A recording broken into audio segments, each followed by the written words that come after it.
Você já se perguntou como é possível alguns líderes religiosos terem tantos seguidores? Neste vídeo, nós tentaremos explicar, ok? Muito bem. Primeiramente, para a gente explicar como é possível existir tantas igrejas e alguns líderes religiosos com milhões de seguidores e conseguindo tanto poder mesmo com a modernidade, nós iremos fazer uso, para explicar esse fenômeno, da psicologia ou psicanálise e também da etologia, que estuda o comportamento animal. Eu acredito fielmente que seja possível explicar por que existem tantas pessoas que não conseguem parar de seguir líderes religiosos e ainda continuam indo em suas igrejas, mesmo essas igrejas sejam antiquadas. Vamos lá? Ok. Primeiro nós devemos entender que o ser humano tem um medo gigantesco da morte. Isso é óbvio. É o que nós chamamos de tanatofobia. Graças à tanatofobia, o medo da morte, a consciência da sua mortalidade, o ser humano ele acaba criando dentro dele uma espécie de desamparo, algo que Freud já checou. Este desamparo dentro do ser humano faz com que ele realmente necessite de algo para aplacar este sentimento. Segundo Freud e alguns outros pesquisadores, o fenômeno religioso se dá graças à tanatofobia, à consciência da morte que o ser humano tem, o medo da morte que o ser humano tem, e cria uma espécie de mecanismo de defesa contra este desamparo, este sentimento. Ok, muito bem. Bom, mas não para por aí. Agora nós iremos tentar explicar por que alguns líderes religiosos conseguem verdadeiramente controlar milhares de pessoas. Se nós observarmos na natureza, existe um fenômeno que se encaixa perfeitamente nisso. O fenômeno se chama neotenia. Neotenia. Muito bem. É só você buscar em etologia que você com certeza vai encontrar este fenômeno, neotenia. Neotenia é mais ou menos assim, é quando um animal, um indivíduo, ele não consegue se desenvolver até a fase adulta.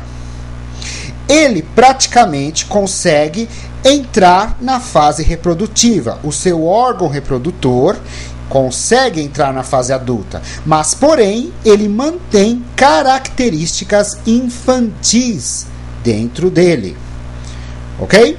Isso eu estou falando fisicamente. Isso também tem um outro nome, a neotenia, você pode chamar de pedamorfose. Pedamorfose, quando o ser humano conserva características infantis fisicamente. Se nós pegarmos o fenômeno da pedamorfose ou da neotenia e jogarmos para o campo da psicologia, ok? Nós poderemos encontrar que a grande maioria da população, graças ao fenômeno tanatofóbico, o medo da morte, ela ainda se conserva de uma maneira pedamorfosicamente psicológica. Como assim? Algumas pessoas, em algumas áreas da sua vida, ela se mantém infantil. Você pode achar estranho, você pode reconhecer a pessoa como adulta. Ela trabalha, ela tem suas responsabilidades, ela tem até mesmo suas famílias e seus filhos, porém, em um determinado setor, ela se comporta de forma pedamorfósica, psicologicamente falando, ou seja, de forma infantil. Isso pode acontecer em várias áreas. Pode acontecer no trabalho, pode acontecer na relação marital, conjugal, pode acontecer, por exemplo, em um campo político ou em um agrupamento especial, mas é muito, muito, muito comum, ou frequente, ou quase sempre acontece quando se trata do fenômeno religioso. Quando se trata do fenômeno religioso, a pedamorfose psicológica, o comportamento infantil nas massas que frequentam as religiões, as igrejas, enfim, é gigantesco. Este comportamento existe de largo. Por quê? Simples. Primeiramente, aquilo que nós comentamos, a tanatofobia, o medo da morte, e logo em seguida a pedamorfose psicológica, que faz com que a pessoa realmente se sinta amparada. Lembre-se, ela tem aquele desamparo, né? Ela se sinta amparada por uma figura de autoridade superior a ela. É por isso que a pedamorfose psicológica explica o nível de aceitação da grande maioria da população.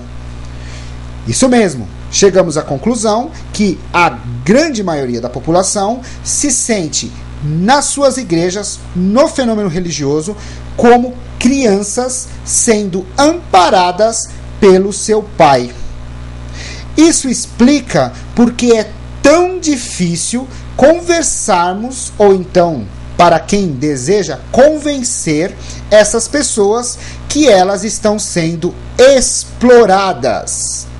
Exploradas por quê? Veja bem, se é verdade que elas agem de uma forma infantil, praticando a sua pedamorfose psicológica, claro que existe a possibilidade de existir os abusadores. Estes abusadores ou exploradores de adultos infantis existem aos montes.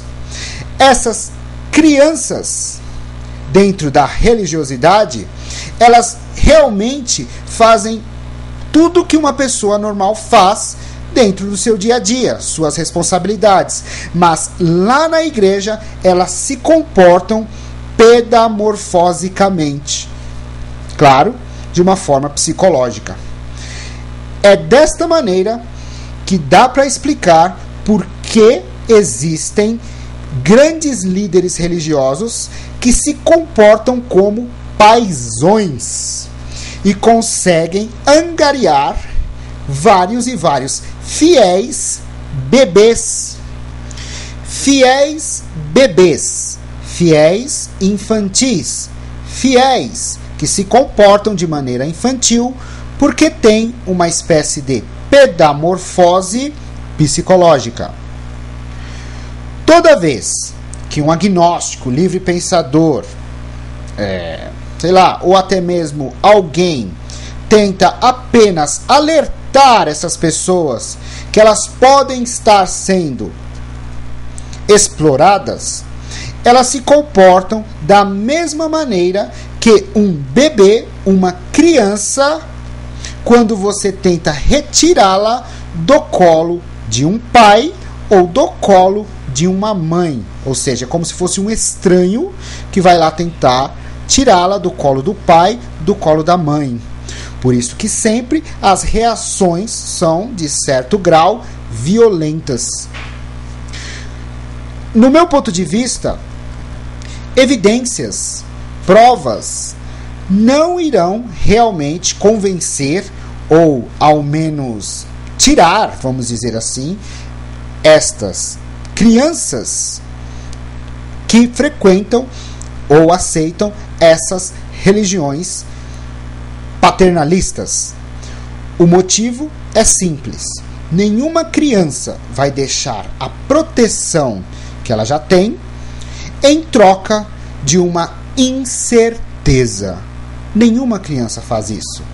A certeza da proteção, mesmo que para algumas pessoas seja ilusória, significa muito para essas pessoas. Elas realmente acreditam na proteção paternalista que o líder religioso, ou então a igreja, ou a seita, seja lá como for, dá para ela. Para ela, não é uma ilusão, e sim algo realmente sentido. É interessante dizer também, para dar um checkmate, que o fenômeno da pedamorfose não se caracteriza apenas fisicamente, mas no reino animal, a pedamorfose também se caracteriza de forma comportamental. Alguns animais, por exemplo, que vivem num clã, para angariar favores do macho alfa, se comportam de forma pedamorfósica, ou seja, infantil. Eles comunicam essa infantilidade para transmitir ao macho alfa, ao líder ali do clã, que eles estão submissos à vontade do mesmo, para angariar algum favor. Se você trouxer este comportamento para o ser humano, você vai entender duas coisas. Primeiro, por que os fiéis normalmente se comportam de forma que sempre estão ali tentando pedir alguma coisa de forma infantil, com uma voz sempre amena e uma voz infantiloide, podemos dizer assim, e chorosa. Outra coisa que dá para perceber muito bem e explicar é porque os líderes religiosos, principalmente pastores, gritam tanto. Todos nós sabemos que a grande maioria das pessoas foi criada na base do grito. Sempre quando essas pessoas, quando crianças, cometiam alguma traquinagem, seus pais, na maioria das vezes, gritavam. Este comportamento paterno foi adquirido no inconsciente, instalado lá. Os pastores sabem que quando eles gritam, eles estão atingindo a criança que existe dentro de cada pessoa, que inconscientemente se manterá infantiloide, ou seja, na pedamorfose psicológica, e, consequentemente, irá ver o pastor como uma figura de autoridade, como um pai, uma mãe que consegue controlá-la, porque tem esse direito. Bem, tanatofobia e pedamorfose são as duas maneiras, no meu ponto de vista, que nós podemos usar para explicar o fenômeno da infantilidade dos fiéis que aceitam ainda hoje o paternalismo que alguns líderes religiosos, figura de autoridades religiosas, insistem espertamente em manter. Aguardo seus comentários. Obrigado.